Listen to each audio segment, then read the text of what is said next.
ಇದು ವಿದ್ಯಾರ್ಥಿಗಳ ಭವಿಷ್ಯದ ದೃಷ್ಟಿಕೋನದಲ್ಲಿ ನೋಡೋದಾದ್ರೆ ಅದು ಅಡ್ವಾಂಟೇಜಾ ಡಿಸ್ಅಡ್ವಾಂಟೇಜಾ ಯಾಕೆ ಇಷ್ಟು ಗೊಂದಲ ಉಂಟಾಗ್ತಾ ಇದೆ ಅಂತ ಈಗ ನನ್ಗೆ ಗೊತ್ತಿಲ್ಲ ಮುಂದಿನ ಶೈಕ್ಷಣಿಕ ವರ್ಷದಿಂದ ಇವರು ದ್ವಿಭಾಷಾ ನೀತಿ ಈಗ ನಮಗೆ ತ್ರಿಭಾಷಾ ಇದು ಸೂತ್ರದಂತೆ ಕನ್ನಡ ಇಂಗ್ಲಿಷು ಹಿಂದಿ ಅಥವಾ ಸಂಸ್ಕೃತವನ್ನ ಆಯ್ಕೆ ಮಾಡ್ಕೊಳ್ತಾರೆ ವಿದ್ಯಾರ್ಥಿಗಳು.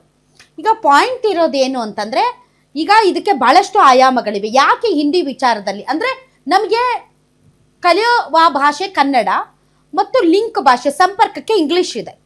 ಹಿಂದಿ ಯಾಕೆ ಬೇಕು ಅನ್ನೋ ವಿಚಾರ ಒಂದು. ಸೊ ಹಿಂದಿಯನ್ನ ಕಡ್ಡಾಯವಾಗಿ ನಮ್ಮ ಮೇಲೆ ಯಾಕೆ ಹೇರ್ತೀರಿ? ಸಂವಿಧಾನದ 8ನೇ ಪರಿಚ್ಛೇದದ ಪ್ರಕಾರ 22 ಭಾಷೆಗಳು ಎಲ್ಲವೂ ಸರಿ ಸಮಾನ ಅಂತ ಡಾಕ್ಟರ್ BR ಅಂಬೇಡ್ಕರ್ ಅವರೇ ಹೇಳಿದ್ದಾರೆ. ಸಂವಿಧಾನದಲ್ಲಿ ಇದೆ.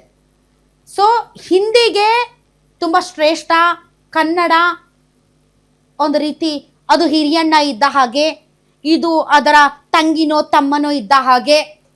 ಹಿಂದಿ ಬಂದರೆ ಅದು ರಾಷ್ಟ್ರೀಯತೆಯ ಸಂಕೇತ, ಹಿಂದಿ ಮಾತಾಡಿದರೆ ಅದು ದೇಶಾಭಿಮಾನದ ಸಂಕೇತ, ಹಿಂದಿ ಬಂದರೆ ನೀವು ಒಂದು ರೀತಿ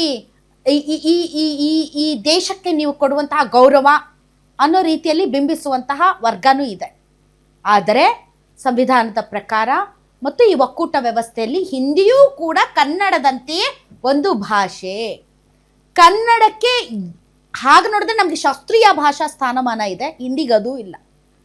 ನಮಗೆ 2.5 ವರ್ಷಗಳ ಇತಿಹಾಸ ಇದೆ ನಮ್ಮ ಭಾಷೆಗೆ, ಅದಕ್ಕೆ ಎಷ್ಟು ವರ್ಷದ ಇತಿಹಾಸ ಇದೆಯೋ ನನಗೆ ಗೊತ್ತಿಲ್ಲ. ಹಾಗಾಗಿ ಹಿಂದಿ ಕನ್ನಡದಂತೆಯೇ ಒಂದು ಭಾಷೆ.